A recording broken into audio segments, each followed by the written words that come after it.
And there's so many things we can do to just keep stepping through and being okay with being alone. When we love ourselves deeply, that love can exude and shine through, even when we're sitting in the beauty of our own space by ourselves. And that's the place to get to. Okay. I'm a guy in my early 40s. I'm single and super lonely.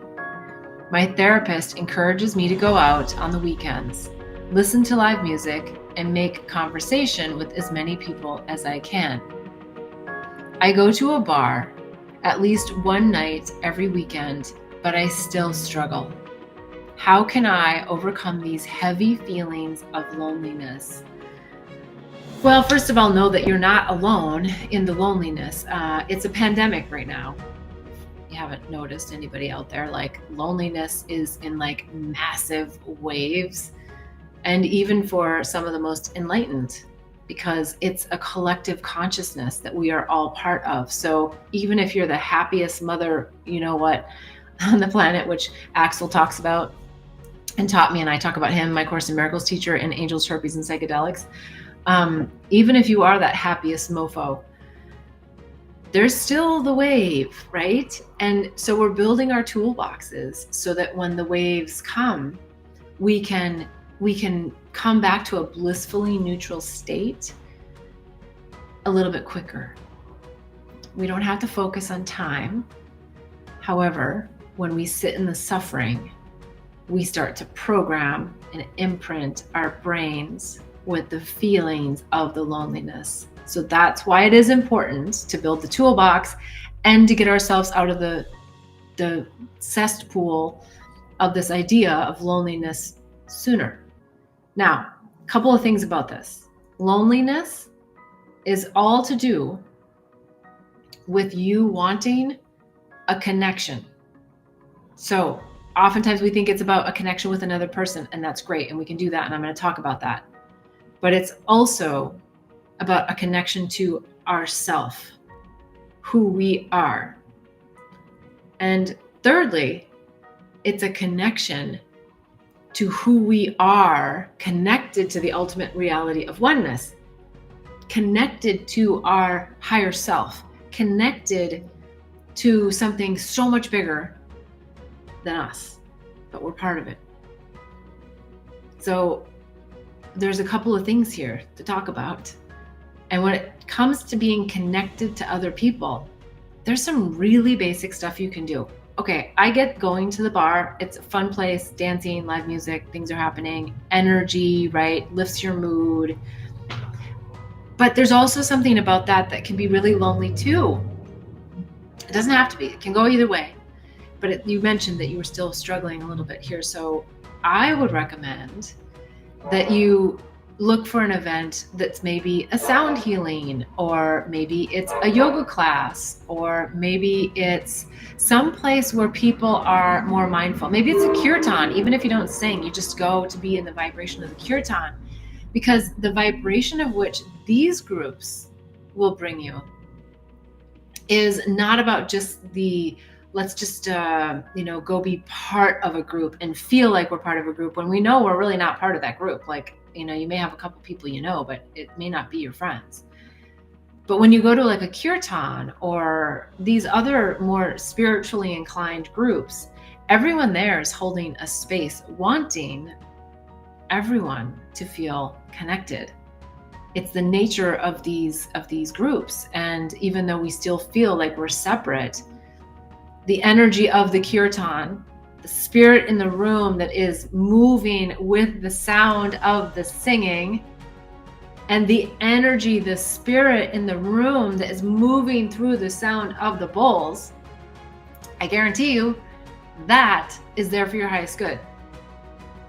That's there for you to remember who you are. That's there for you to allow the healing to take place, for the vibration to enter your body and to move through you in a way that maybe makes you laugh, cry, or scream at the top of your lungs. I don't know. It depends upon what you're dealing with, right?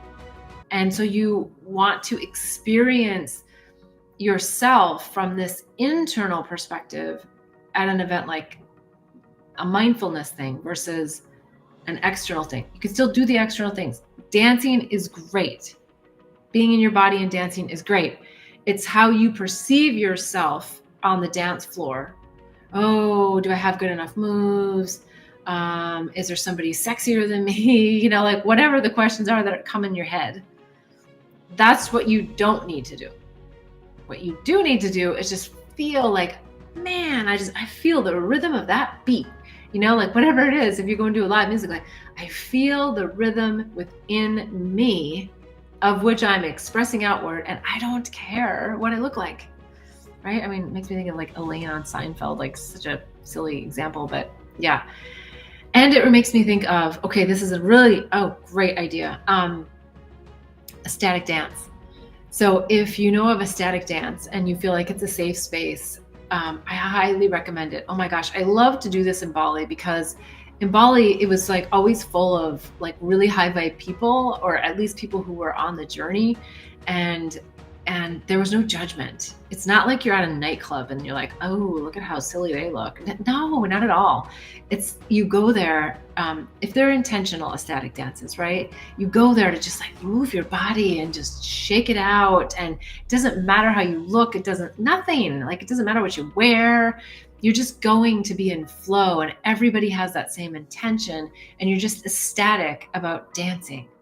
That would be a really awesome thing for you.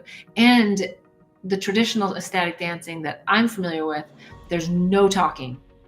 There is no talking on the dance floor, because this is not a mind thing. This is just an experience. You can make eye contact with people. You can, in some ecstatic dance, you can touch others, and some you can't. Find one that works for you. I think that really feels so right. And I don't know of any website I can lead you to, but just Google it in your area and you'll find something that's really in line. So if you're not in an area that has more spiritually inclined people or services, then just go online. There's so many people doing such great content on YouTube, right? Great content, and they will walk you through it. There's breath work also. I have this beautiful practitioner in Costa Rica that I met while I was there, and I tap into her Instagram, and she offers so many free, incredible services. So if you're interested in that, let me know in the comments and I will definitely connect you to a link for her. So loneliness. Okay, so that was more about the human body, the connection to others. Then it was about connecting to yourself, which was some of the breath work and the ecstatic dance, right? And then connecting to the collective consciousness.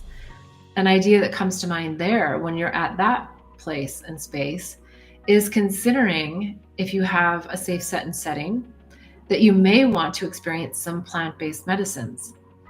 I talk a lot about a lot of these, so I'm not going to go into it right here on this video. You can look at my psychedelics playlist on YouTube, but there's a lot of really incredible things that you can do to connect to your higher self, to the collective consciousness.